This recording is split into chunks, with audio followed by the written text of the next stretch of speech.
મિત્રો, મારું નામ દીપા છે અને મારી ઉંમર 27 વર્ષની છે. હું એક બહુ મોટા દુઃખમાંથી પસાર થઈ છું, કારણ કે હું વિધવા છું. મારા પતિના અવસાન પછી મારું આખું જીવન સાવ બદલાઈ ગયું.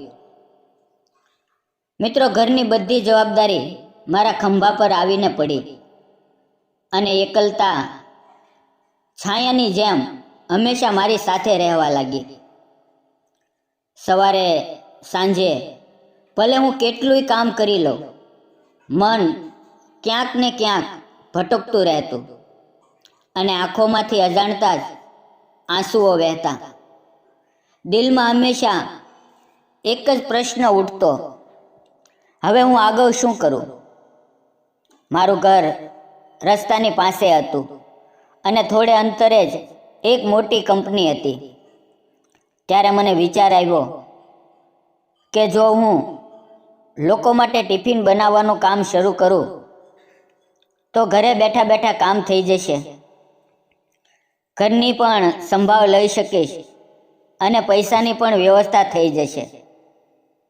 મારે કોઈ પાસે હાથ ફેલાવવાની જરૂર નહીં પડે અને પોતાની મહેનતથી કમાઈને જીવનને સહારો આપીશ.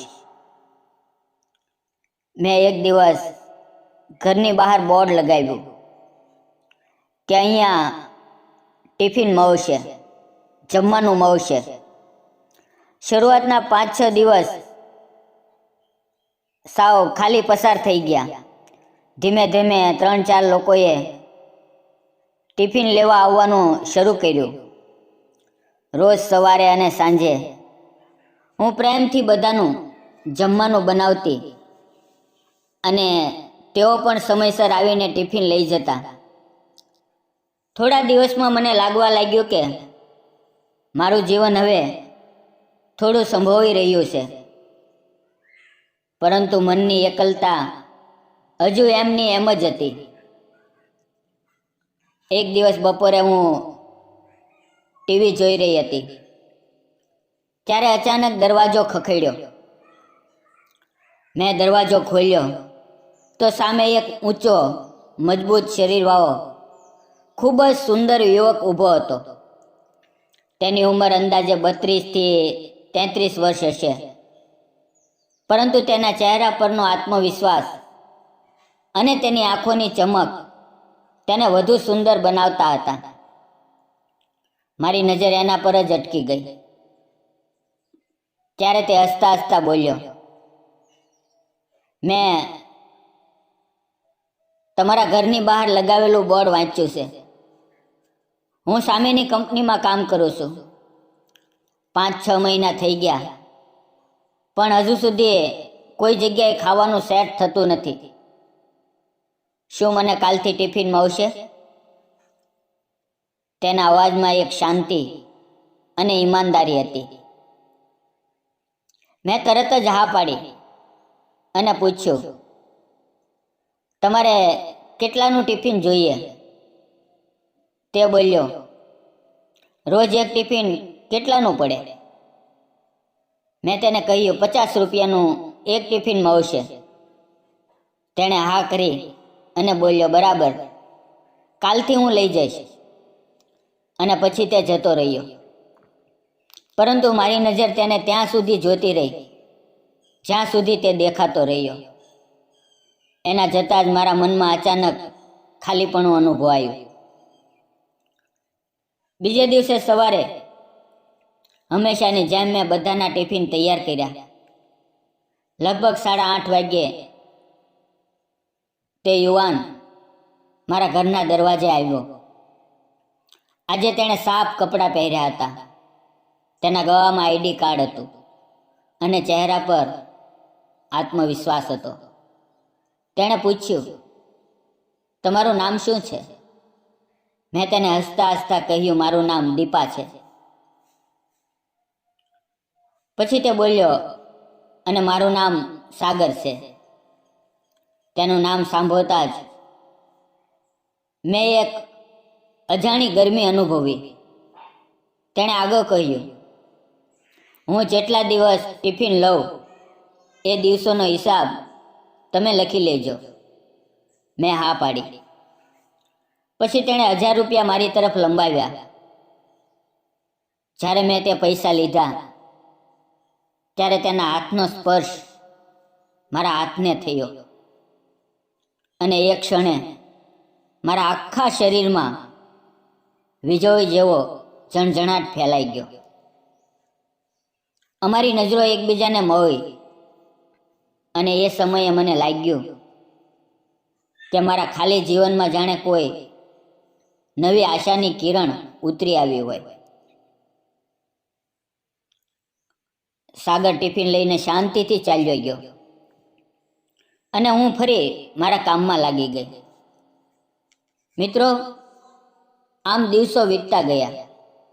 સાગર રોજ સવારે અને સાંજે સમયસર આવતો. હવે અમારી ઓળખાણ વધવા લાગી અને બંને વચ્ચે થોડી હસતા બોલતા વાતો થવા લાગી. અને એ વાતોમાં પણ એક અજાણ્યું અપનાપણું અનુભવાતું હતું. આજે રવિવારે હું શાકભાજી લેવા બજારમાં ગઈ હતી. ત્યારે પાછળથી અવાજ આવ્યો, અરે દીપા મેડમ. મેં પાછળ જોયું તો સાગર હતો. તે હસીને બોલ્યો, આજે તમે અહીંયા? મેં કહ્યું, હા, અઠવાડિયામાં 1-2 વાર હું અહીંયા શાક લેવા આવું છું. તેણે તરત હસતા હસતા કહ્યું, ચાલો મારા ઘરે ચા પીવા માટે આવો. હું પહેલાં સંકોચાઈ ગઈ, પરંતુ તેણે પ્રેમથી આગ્રહ કર્યો અને તે બોલ્યો, તમે અમારા માટે રોજ એટલું સારું ભોજન બનાવો છો. જો તમે મારી ચા ન પીવો તો મને ખૂબ ખરાબ લાગશે. એના શબ્દમાં એટલું અપનાપણું હતું કે હું ના પાડી શકી નહીં. હું તેના ઘરમાં પહોંચી ત્યારે જોયું કે ઘરને તેણે ખૂબ જ સજાવટથી રાખ્યું હતું. હોલમાં સુંદર સોફો, મોટું ટીવી અને રસોડું સ્વચ્છ હતું. સાગર સીધો રસોડામાં ગયો અને બોલ્યો, તમે બેસો, હું ચા બનાવું.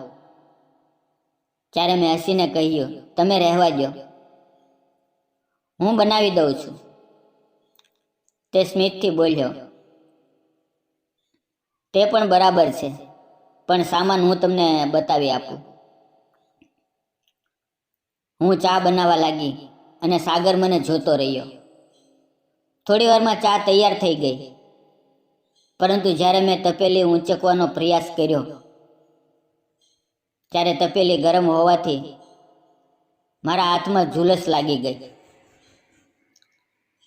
સાગર તરત દોડીને આવ્યો અને મારા હાથને પકડીને ધીમેથી ફૂંક મારવા લાગ્યો. એની ઠંડી ફૂંકથી મારા હાથને શાંતિ મળી રહી હતી અને દિલમાં એક અજબ ભાવના જાગવા લાગી. અમારી નજરો ફરી મળી ગઈ. હું શરમાઈને દૂર થઈ ગઈ, પરંતુ દિલમાં એના નરમ સ્પર્શની યાદ કાયમ માટે છપાઈ ગઈ. પછી અમે હોલમાં બેઠા અને ચા પીધી. સાગરે મને પૂછ્યું, તમે અહીંયા એકલા જ રહો છો? તમારા લગ્ન થયા છે? હું થોડીક વાર શાંત રહી, પછી ધીમેથી કહ્યું, હું વિધવા છું. સાગર થોડી વાર માટે ચૂપ થઈ ગયો. તેના ચહેરા પર કરુણા હતી, પણ દયા નહોતી. માત્ર સન્માન અને અપનાપણું હતું. ત્યારે મને પહેલી વાર લાગ્યું કે કદાચ મારી જિંદગીમાં હવે કંઈક નવું શરૂ થવાનું છે. તે ધીમેથી બોલ્યો, ખરેખર કહું તો તમને જોઈને તો ક્યારેય નથી લાગ્યું કે તમારા લગ્ન થઈ ગયા હશે. હજુ તમે બહુ યુવાન દેખાવ છો. એના શબ્દોથી મારું મન થોડું હળવું થયું. પછી મેં મારા પતિ વિશે વાત કરીને કહ્યું કે કેવી રીતે એક અકસ્માતમાં તે ચાલ્યા ગયા અને હું સાવ એકલી પડી ગઈ. સાગર મારી વાત ધ્યાનથી સાંભળતો રહ્યો. થોડી વાર પછી તેણે પૂછ્યું, તમે ક્યારેય ફરી લગ્ન કરવાનો વિચાર કર્યો છે? મેં ધીમેથી હસતા હસતા તેને કહ્યું, હવે આ વિધવા સાથે કોણ લગ્ન કરે? અને કરે તો પણ કેવી ગેરંટી કે સારો સાથી મળશે? ત્યારે સાગર થોડું સંકોચાઈને બોલ્યો, દીપા, એક વાત કરું. તમે મને બહુ સુંદર છો, પણ તમારા સ્વભાવની સુંદરતા મને વધુ ગમે છે. સાચું કહું તો મને તમારી સાથે પ્રેમ થઈ ગયો છે. શું તમે મારી સાથે લગ્ન કરશો? એના શબ્દો સાંભળીને હું આશ્ચર્યચકિત થઈ ગઈ. મિત્રો, મારી આંખો ભીની થઈ ગઈ. સાગરે મારો હાથ પકડીને કહ્યું, જવાબ માટે તમારે જેટલો સમય જોઈએ લઈ લ્યો, પણ મારા દિલનો પ્રેમ ક્યારેય નહીં બદલાય. તે દિવસ પછી હું સતત વિચારતી રહી કે શું કરવું. પણ એક દિવસ મેં હિંમત કરી અને સાગરનો હાથ પકડીને ધીમેથી કહ્યું, મને પણ તમે ખૂબ ગમો છો. તમારો સાદો સ્વભાવ અને સન્માનભર્યું વર્તન તેણે મારું દિલ જીતી લીધું છે. કેટલાય દિવસ પછી અમે સાદગીથી લગ્ન કર્યા. આજે હું અને સાગર ખુશીથી અમારું ઘર સંભાળીએ છીએ. મારા સાસુ સસરા પણ મને પુત્રી જેવું માન આપે છે. આજે મને લાગે છે કે ભગવાને મારા દુઃખો પછી સાગરના રૂપમાં મને નવું જીવન આપ્યું છે. મિત્રો, જીવનમાં દુઃખ કેટલું મોટું કેમ ન હોય, જીવન ક્યારેય અટકતું નથી. જો આપણને સાચો સાથી મળે તો જીવન ફરી ખીલી ઉઠે છે. ભૂતકાળ ભૂલીને નવી આશા સાથે જીવવું જોઈએ. મિત્રો, તમને વિડીયો પસંદ આવ્યો તો વિડીયોને લાઈક, ચેનલને સબસ્ક્રાઈબ અને એક નાની એવી કોમેન્ટ જરૂર કરજો. ફરી મળશું આવતીકાલે એક નવી વાર્તાની અંદર. ત્યાં સુધી આવજો. આ તમારા ગુજરાતી મિત્રને સપોર્ટ આપવાનું ભૂલશો નહીં. ધન્યવાદ મિત્રો.